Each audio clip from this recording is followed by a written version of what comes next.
Hi everyone, Leani Lopez here with another episode of I Got Nothing, a podcast for exhausted writers.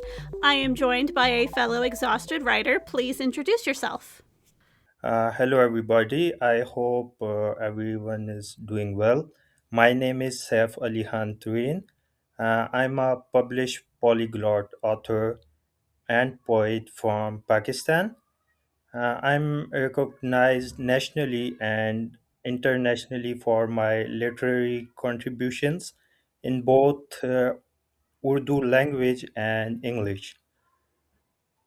Some highlights of my work, um, 12 Hours of My Life, is the book which I have written in multiple languages within a single work. Also, I had donated my this book to several libraries across Pakistan. And my second published book is The Pilcritudinous Jannah, a poetic and dramatic novel acclaimed in international literary circles. That's wonderful. And did you always know you wanted to be a writer, or did you kind of develop that passion later on? I don't think it was a single moment. It was a gradual realization. Writing started as a way to express what I couldn't say out loud. Over time, I noticed that words had power not just to heal me, but to connect me with others. That's when I knew writing wasn't just something I do; it's who I am. That's such a wonderful answer because I feel the same way.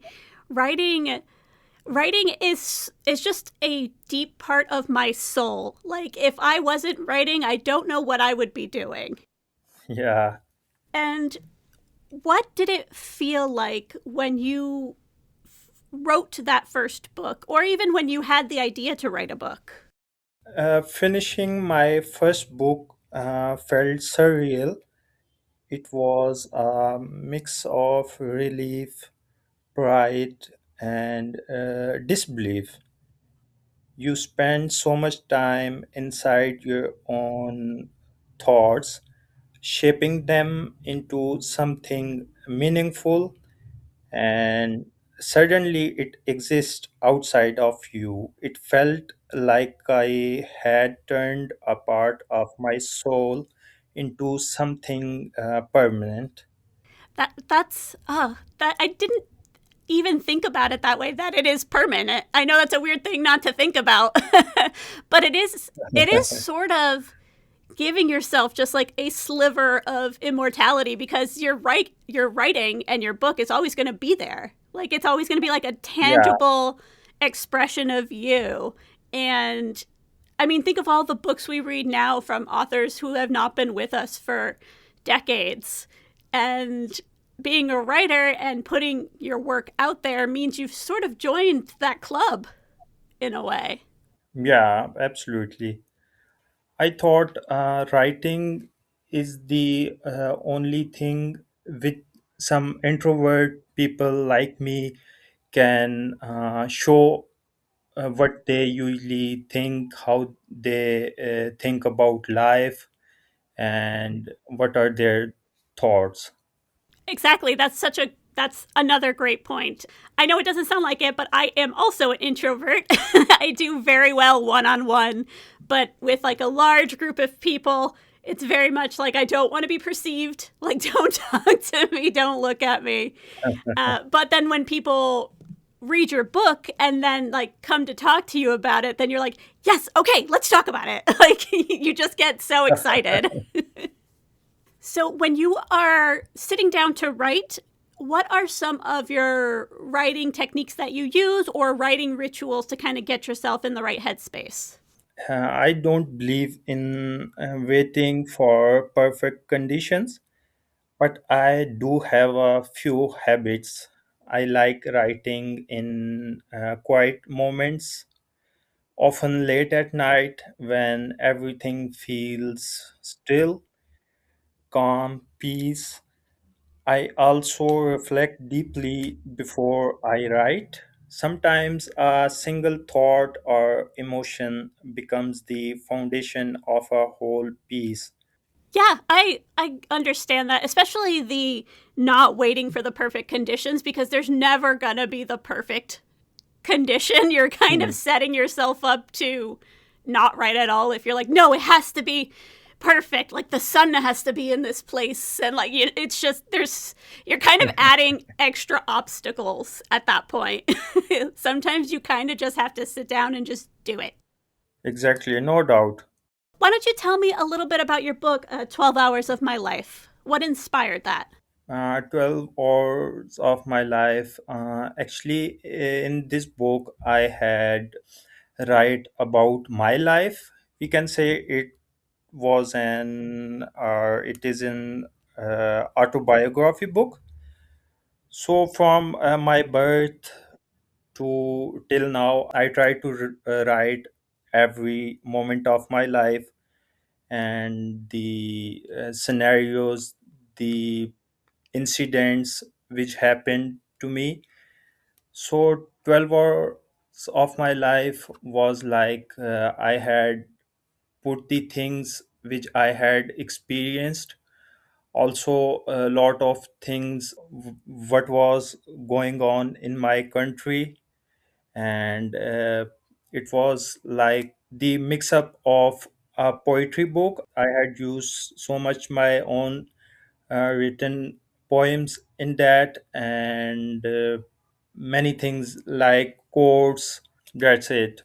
I typically write fiction, so it's very interesting to me when somebody writes nonfiction. And what did that feel like to write down these moments of your life? Because I know as a fiction writer, I'm writing what my characters are going through, I'm feeling those emotions, but there is a boundary there because I'm not that person. Whereas you are writing about yourself and you're reliving these things that you've gone through. What did that feel like when you were working on it? Sometimes it feels a little sad when I had seen any incident, if I am writing about that incident. So I feel sad when I write about it. If I have seen a happy, joyful moment, when I write about that, I feel happy. So it's like a, mix of emotions, mix of feelings, sometimes sad, sometimes happy. Yeah. Yeah, I imagine it's a little bit more in like I was saying, a little bit more intense than just making up a character because it's your life. Yeah. I mean, I wrote about a chapter of what eventually will be an autobiography about my life and my son's diagnosis. He's on the spectrum. And we got that Uh-huh. diagnosis when he was very young. And, you know, I'm a young mom. And so eventually I would want to write that story down. But even writing the first chapter was a lot for me.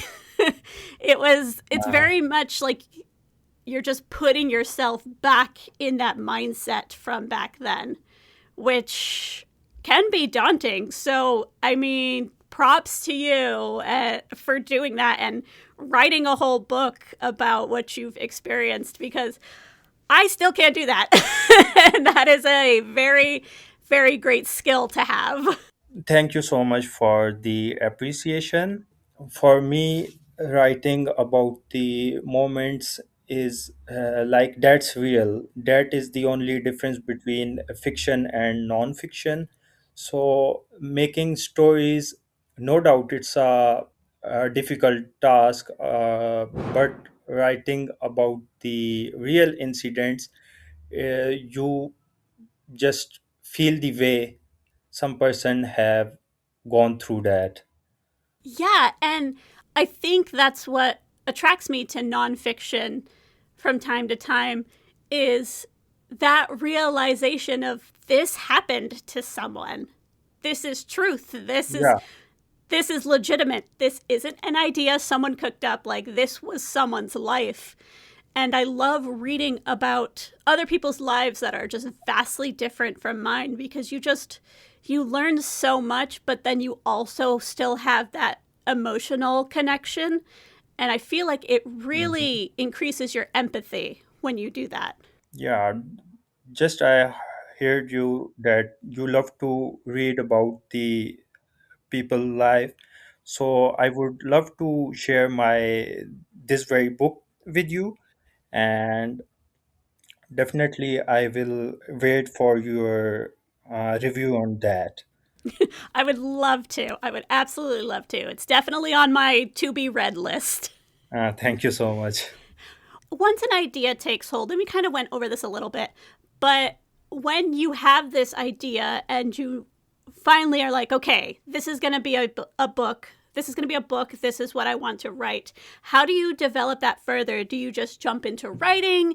Do you do an outline? Do you just kind of sit with it? Actually, whenever I got some idea about starting a book or writing a book, I usually just start writing it. Not any outlines, not any main points. I just started, and gradually the things come into my mind, and the journey become easier for me. So I just started the from the first idea that comes into my mind, and that's how I usually write. I'm someone who used to write that way as well. I used to jump in, and the only reason I use outlines now is because of my work, and so it kind of like transferred into my own material. But there is Uh-huh. something really freeing about just picking up a pen or pencil and a piece of paper and then just writing without thinking. Just getting the story out on the page. I feel like as helpful as outlines can be, I feel like they can also be limiting because you're kind of focusing, at least for me, sometimes I'm just focused on, oh, this is what I put in the outline instead of letting the story unfold. So Uh-huh. I feel like there's a freeness to doing it that way, to starting an idea. So as much as I do plan in the initial stage when I have an idea, it's just good to just sit and write because you never know what's going to come out. Yeah. Leonie, I want to ask, what was it like when you finished your first book? Oh boy, that was, first of all, great question. I haven't thought of that in a while. I finished my first book in 2013. Hmm. It was an idea that I started early 2000s back when I was in high school. And in and it was an idea that I was working on with my sister because we wrote separate scenes of a story, but when we read them together, they flowed together and Hmm. they were very similar. So we kind of talked about it, we outlined some stuff, and then I went to college to study writing, which is really funny because I didn't do much writing on my own work in college because you have essays and you have all these classes. And when I finally started in my last year of college, I wanted to work on this book. And so I did a lot of writing then, but when I finally finished it, it was this huge like release of I can do this. Like for so long it had kind of been stuck in the back of my head, and it was just like it was like a lofty goal. Like one day I'll write a book, you know? And when it finally happened, I remember very specifically I sent it to my husband, and that night he came home and he had printed it out at Staples and bound it in a spiral book. So he handed me my printed manuscript about like 2 days after I finished it, which I still have. So I think that support also just makes the moment so memorable. You know, it's a hard thing to finish a book. It's a hard thing to finish a story, let alone a book. Yeah, and it's just you just feel just this huge sense of like, oh, thank God. Like, okay, I could do it. I did it. That's very impressive. And I also want to ask, for your books, you design the book covers by yourself, or you hire any agent for formatting and all of those things? So, my first book, my cousin drew the cover for me. Uh-huh. The book's not up anymore because it was supposed to be the first in a trilogy, and I sort of moved on from that story and like never finished the trilogy. But he designed the cover for me, and then the two books I have published now, I designed the covers myself. The images are royalty-free images, but Mhm. I chose the font and I chose the arrangement for it. But for my next book, I would like to hire someone else to do that because that's a lot of work. And with all the other projects I have, there's just not enough hours in the day. Uh-huh. So here is the good news. Actually, I'm very good in designing the book covers. I can self-recommend me in this scenario. Good to know. Good to know. I will definitely keep that in mind. And since this is a writing advice podcast, I like Yeah. to ask people what is the best or worst piece of writing advice you've ever received? The most powerful advice I've ever followed is write honestly, even if it feels uncomfortable. Oh, that's a good one. Yeah, this changed my entire perspective on writing. Early on, there's always a temptation to write what sounds good, what people might like, or what feels safe. But I realized that safe writing rarely leaves a lasting impact. When you write honestly, you expose parts of yourself, your fears, your thoughts, your truth. It's not always easy, but it's what makes writing powerful. Readers connect with authenticity, not perfection. In my own work, especially in 12 hours of my life and the Pulchritudinous Jannah, I tried to follow this principle. I didn't focus on making everything perfect, I focused on making it real. And I believe that's what gives writing its true strength. Absolutely. I absolutely agree with that. When I was starting out in my indie author career, Mhm. and I take a little while to finish a project, mostly because I'm doing multiple projects at once. But there would be so many people, especially early on in college, that would be like, oh, why don't you just write this type and you can bust out those books and then work on what you want? Like, almost like telling me to, like, just write what was popular. And I'm just like, but that's not, that doesn't work that way. Not for me, at least. Yeah, actually, people just give advices. You can do this. You have to do this, but they don't know about the writer's thinking, what kind of genre the writer wants to write on. Yes, exactly. And I came across this when I used to work at a hotel. I used to work at a hotel before I started working for myself. And the managing director at the time, my boss, or like the highest boss, would just like come to me with things and be like, oh, you're a writer, write this thing. And it would be like a marketing thing, or it would be like a response to a guest who was not happy. And I'm like, that's not how that works. It's, I'm a writer. I was like, but I'm not trained in marketing. I'm not trained in customer service. It's a skill like any other skill. You need to work on it. And it used to drive me insane. Exactly. People who don't write don't realize the mindset you kind of have to put yourself in when you're working on something and how mentally taxing that can be. So if you're working on something that you're not passionate about, chances are it's not going to get done because it's just not going to feel good to work on. Yeah, definitely. And I also want to ask, on which platforms are you just selling your books? As of right now, they are on Amazon, but I'm going to be looking into other publishers for my next book. I'm going to be looking into other avenues rather than Amazon in the future. Ah, great. And last but not least, what advice would you give to new authors who are just starting their journey?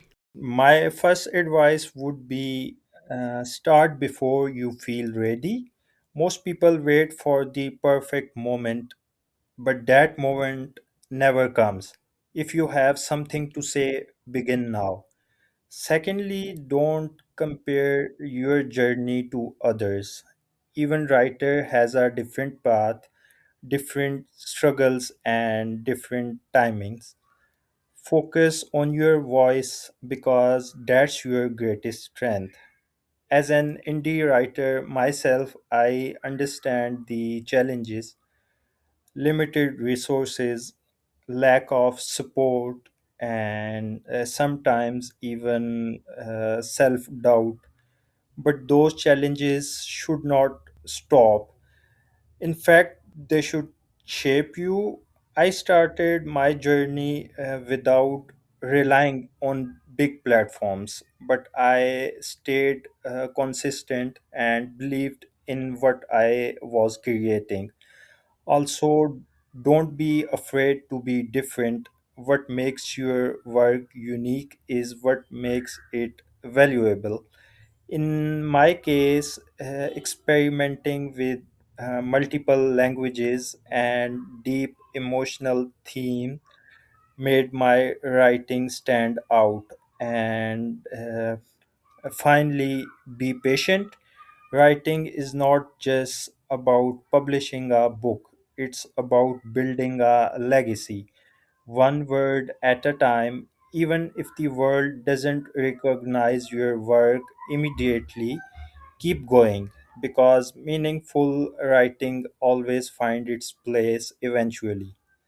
That is so well put, especially to stay true to yourself and don't compare yourself and it not getting the attention that it should. Like my first audio drama that I did, which is a scripted podcast essentially, it doesn't have many downloads, but every now and then I get someone who I met on Instagram and we'll catch up, we'll chat about our writing stuff, and then she'll be like, I still think about that story. And she listened to it like 2 years ago.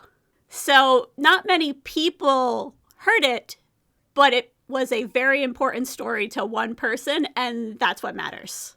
Yeah, writing is not the thing if anyone who wants to start it as a career. Like if anyone thinks he would earn that much dollars Yeah, after publishing his first book. So for new writers, they should think about that. Writing is not about a career. It's like a passion. So anyone who is thinking to come in writing should first think about what their goal is, like if they want to earn money from it, or if it's their dream come true. If they had published their book, people read about what they are writing. yeah, exactly. That is exactly correct. And that's what I tell people who ask me. I had someone recently who asked me about self-publishing and Uh, and I was like, I'm going to give you this breakdown and what you need to know. And I sent them like 5 paragraphs to begin. I was like, all right, if you're going to go this route, this is what you need to keep in mind. These are the things you need to think about. Like, not just the story, but like you were asking about the book cover and about designing it and about marketing. Like, there's so many different hats that we have to wear that yeah, you have to really have the passion to move forward. no doubt, no doubt. I had mailed so many persons who are doing these podcasts. Like, I'm a writer, I'm from Pakistan. I had published 2 books, and my 2 books are going to be published soon. I had written columns for newspapers. Are you interested in giving me a chance to speak up about my journey and to inspire people? Majority of the people, they don't send you back any response. They don't send you email, but some of them, they just ask for the money. Like, if you want to come and speak on our podcast, you have to first send us the fee amount. Yeah, no, I don't do that. It's hard enough for indie authors as it is. So how you market yourself, like how you usually do the marketing for your book? The one good thing that came out of working at the hotel is that eventually I got moved to the marketing department. And it was a privately owned hotel, so there wasn't any big company who was like funneling money into our property. We had to do all the marketing. So it was just me and one other person. And I just learned a lot about using social media and keeping things clean and building a brand in terms of like visuals. So when you have a website and you have your social media, trying to keep like the colors similar and trying to just build some consistency in what you're doing. So I took a lot that I learned and applied it to my own marketing things. Like when I have a release, instead of just dropping the book and be like, okay, it's up now, like actually leading up to a release, announcing the date, posting the cover reveal. And it's all about just not only drumming up interest, but connecting with people. That was like the biggest thing with marketing for me, is actually connecting with people on these social media platforms, not just posting, but interacting. And setting up a website. I'm really glad I set up a website. When I first left my job to be an author, I got a job as a ghostwriter, and I still ghostwrite today. But I was working with a company, and then eventually I left for various reasons. But one of my clients at the company found my website and hired me personally. So if I didn't have my website, I would have lost that contact. So just little things like that. And eventually, I think a lot of people see marketing as very expensive, which it is, but there are things that you can do on a tight budget or for free, at least to get started, and then you can build up from there afterwards. Yeah, no doubt in that. As I have seen, many authors like us, they are actually worried about the marketing thing. I have seen so many threads, like, I'm using the thread app, and on daily basis I go through some of the threads in which author had mentioned, like how other authors are doing marketing thing. They usually ask about the tips about the marketing. So for authors, I think the marketing is difficult. That's not what I think. Usually I have seen those threads, and I come to this point.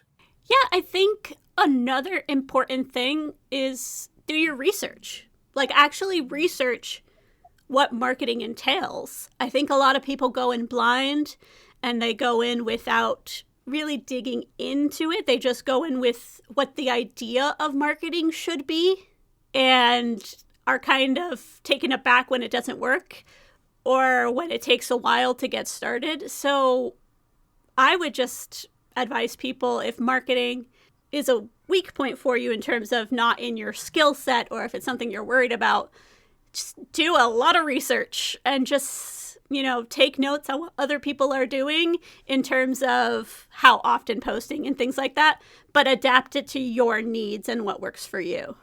What I want to ask you, are you a reader also, I am, yeah, yes. or fiction or non-fiction? Usually what you prefer?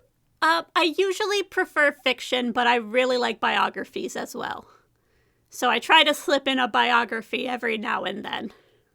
Sounds cool.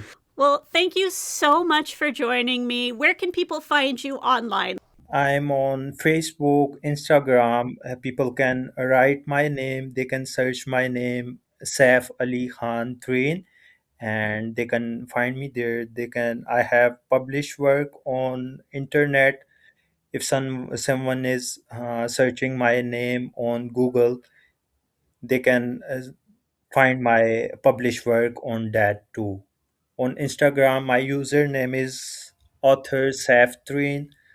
So yeah, people can just find my name on Google or Instagram. Perfect. And I will also put links in the description of this episode so people can find it there as well. Yeah, thank you so much for that. This is a reminder that I do have a Patreon. Patrons receive episodes up to 2 days earlier than the general public. There are exclusive blogs and podcast episodes that are only found on Patreon. You'll also receive discounts on writing services, behind the scenes tidbits for Battle Cry, including access to our blooper reel, access to my Discord server, and shout outs in future podcast episodes. So head over to patreon.com/Leani M. Lopez or check out the link in the description. Thank you, Saif, for joining me, and thank you to everyone who listened to this episode. I hope our advice was helpful, and as always, happy writing.